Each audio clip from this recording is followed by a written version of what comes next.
Hello and welcome to GraphixCALC Sign Estimator 4.0.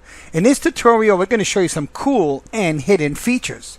First of all, as many of you know already, if you click on any of the item types here and double click in any of the areas, you can go behind the scenes and add the materials that you want to add. Once you close it or hit F5, it will put it in alphabetical order. So we can double click on substrate types. We can go to the materials, come down here.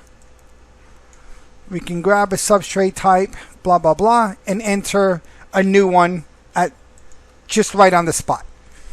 You come down here to your miscellaneous items, and the same thing here. If you're using some type of special scrolling angle brackets for a project, you can add them right here. You always add to the bottom, you close it, and when you open it up later on, it will be in alphabetical order or numerical order. So you can do that there. We'll grab another one here. We'll grab Inkjet Digital. And we'll double click on the installation type. And we will open this up. You can change the verbiage here. If you want to have one called, let's say, a planting. Let's say you're going to, you're going to dig holes. And you're going to be putting in a poster panel sign. And when you want to call that dig outs, you can call it dig outs. And put in what you believe the factor would be. And then take a look at what that does for pricing, and then you can keep it. Okay. In addition to that, wherever you have the red rectangles,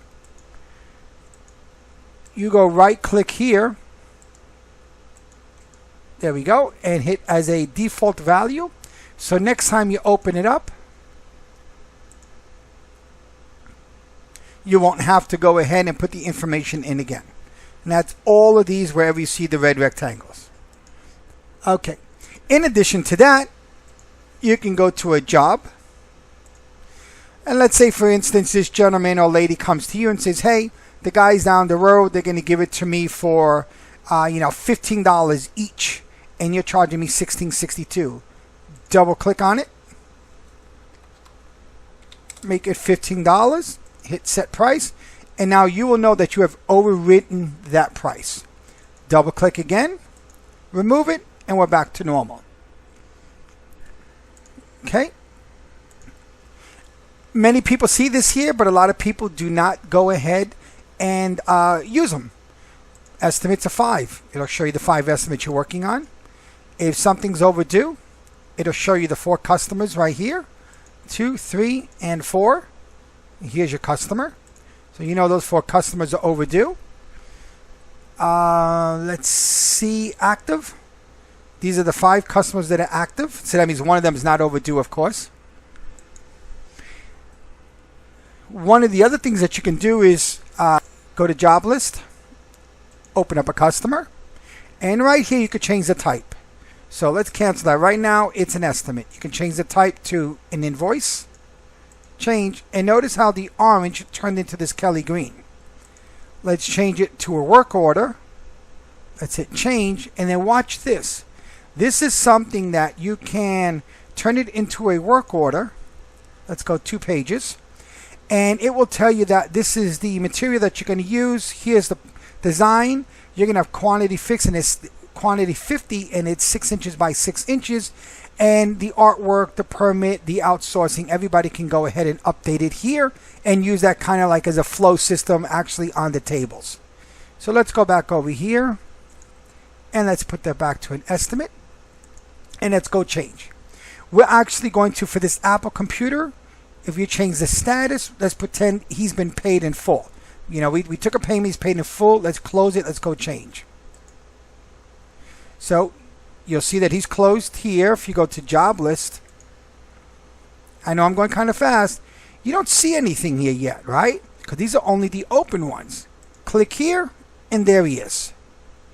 Okay, hit all, and they're all here. So let's make this guy active again. The status, and we're going to make active.